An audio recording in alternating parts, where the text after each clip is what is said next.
தேவனே நான் ஓமதண்டையில் இன்னும் நெருங்கி சேர்வதே என் ஆவல் பூமியில். மார்க்கு சுவிசேஷம் 6ஆம் அதிகாரம் 34வது வசனம். இயேசு கரையில் வந்து அநேக ஜனங்களை கண்டு அவர்கள் மேய்ப்பனில்லாத ஆடுகளைப் போல் இருந்தபடியால் அவர்கள் மேல் மனதுருகி அநேக காரியங்களை அவர்களுக்கு உபதேசிக்க தொடங்கினார். அவர்கள் மேல் மனதுருகினார். அந்த ஜனத்துக்கு தாங்க அந்த அற்புதத்தை செய்தார்.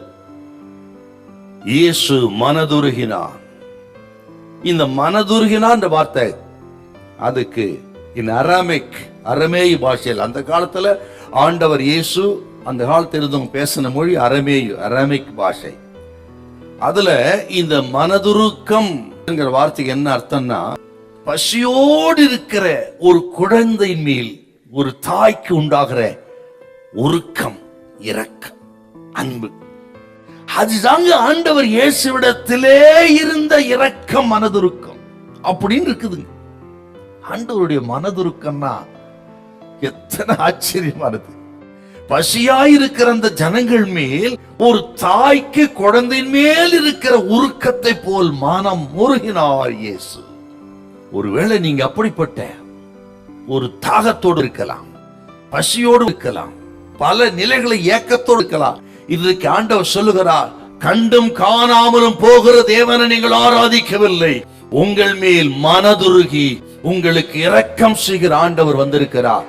அவர் உங்களை கைவிட மாட்டார். பரிசுத்த ஆவி ஒவ்வொருவரோடு பேசுகிறார்.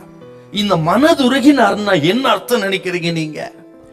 தேவையுள்ள மனிதர்களுடைய அந்த ஏக்கம், பசி, தாகம், தேவையோடு வருகிற மனிதர்களின் அந்த தேவை இயேசுவின் இருதயத்தை உடைத்து விடுகிறது. அவ்வளவு சாப்பிட்டுங்க அவர். அடுத்தவன் விழுந்து போயிட்டா, பலகீனப்பட்டுட்டா அற்பமாய் நினைக்கிற உலகம். ஆனால் அப்பன் இயேசு அப்படி அல்ல. நமது பலகீனத்துக்காக மனதுருகி அற்புதம் செய்கிறவர் இயேசு. நாம் விசுவாசிக்கிற எந்த நிலைமை இருக்க தெரியாது, ஆனால் உங்கள் மேல் மனதுருகும் ஆண்டவர் வந்திருக்கிறார். இந்த நிலைமையில உங்களை தூக்கி எடுக்க முடியும் அவரால.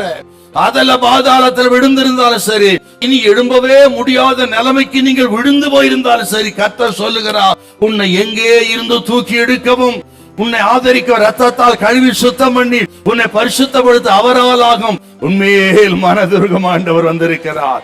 ஹல்லேலூயா, ஹல்லேலூயா.